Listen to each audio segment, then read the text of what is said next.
छापेमारी चल रही है और उनके जो सहयोगी हैं बुजुर्गों उन लोगों के घर भी छापेमारी हो रही, क्या कहेंगे? देखिए, ये बेशर्मी का हद है। आपने देखा होगा कि परसों रेड हुआ था, मतलब 3 दिन पहले रेड हुआ मैडम राबड़ी देवी जी के यहाँ, और उसके 1 दिन के बाद पूछताछ के लिए सारे सीबीआई के टीम मीशा जी और आदरणीय लालू जी के पास पहुंच गए थे।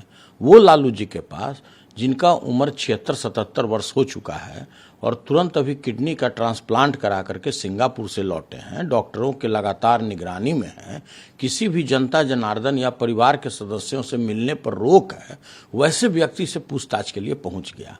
और देखिए, आज जानकारी मिल रहा है कि अपने साढ़ू को, जो उनका साढ़ू है ईडी, उसको आज भेज दिया गया सब जगह। अब देखिए, उनके पहले तो मान लें कि मैडम राबड़ी देवी के यहाँ और लालू जी के यहाँ लोग जाते थे, अब तो तेजस्वी जी के घर पर, वो तेजस्वी जी के घर पर जिसमें आप भी सुने होंगे, हम लोग भी मीडिया में सुने कि अब इसी महीने में रेचल जी को संतान प्राप्ति होना है या उसी कतार में है, मतलब किसी समय भी उनको डिलीवरी केस का मामला है। अब सोचिए कि जिस महिला को डिलीवरी केस का मामला हो और उसके पास टॉर्चर करने के लिए ईडी पहुंच जाए, तो बताइए इससे भी कोई घृणित कार्य हो सकता है?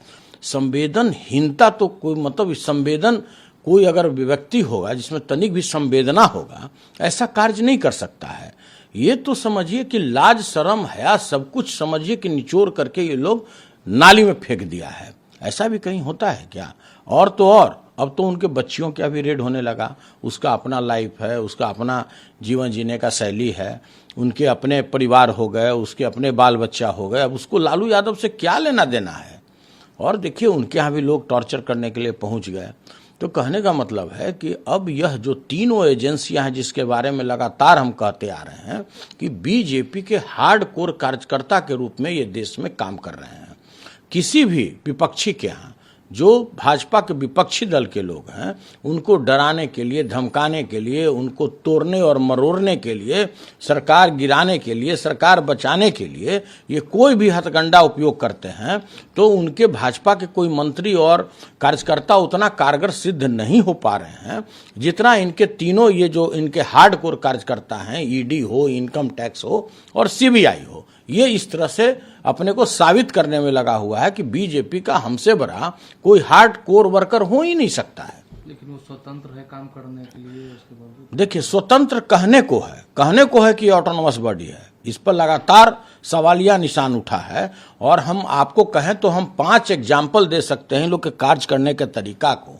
आप देखे होंगे जो नारायण राणे हैं, नारायण राणे के ऊपर 300 करोड़ रुपए का मनी लॉन्ड्रिंग केस चल रहा है। आज हम ही को बता दीजिए कि उनके केस का आज क्या हुआ, क्या फलाफल हुआ। आज समझ लीजिए कि वो जांच को बंद कर दिया गया और उनको केंद्रीय मंत्री का पद सुशोभित अब कर रहे हैं, इसलिए कि वो चले गए गंगा में, वो मिल गए। अब वो समझिए कि पहले थे अंगुली माल डाकू, अब वो समझिए कि राजा हरिश्चंद्र हो गए। उसी तरह से आप देखिए नारद घोटाला जो कांड हुआ, जिसमें आप शुभेंदु अधिकारी का नाम सुने होंगे, उनके जांच का क्या हुआ भाई? उनके ऊपर भी इतना गंभीर आरोप लगा। आज बताइए कि उनकी जांच की स्थिति क्या है? तो जो व्यक्ति भाजपा में मिल जाए वो भी छोड़ दीजिए। आप ये भी सुने होंगे, भावना एक गौली करके नाम था, भावना गौली हैं, सांसद शिंदे जी हैं, उसके अतिरिक्त यामिनी जाधव हैं, आप यशवंत जाधव हैं। सभी के केस के बारे में आप हमको बताइए कि आज उसका क्या हुआ। केवल आप उसको टॉर्चर करने के लिए उसके ऊपर में ईडी लगा दिए, सीबीआई लगा दिए, इनकम टैक्स लगा दिए, ताकि एकदम उलबुला करके अपने को बचाने के लिए वो आपका भाजपा ज्वाइन कर ले। और जैसे ही भाजपा ज्वाइन करेगा वो तो राजा हरिश्चंद्र हो जाएगा, उसमें कहाँ आपको कोई सोचने के विषय है। तो देखिए, यह बहुत दिन चलने वाला नहीं है।